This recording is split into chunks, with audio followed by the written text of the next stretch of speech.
Welcome to Next Anatomy. Today we'll look into the pectoral region muscles.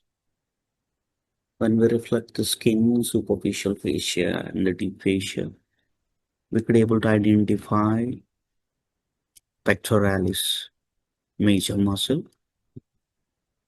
The pectoralis major muscle will takes of two origins from the clavicular portion as the clavicular head of pectoralis major and the sternocostal head of the pectoralis major, and they goes for its insertion into the lateral lip of the intertubercular sulcus. And also when we reflect here on the lateral most aspect, we could able to identify the anterior fiber of deltoid.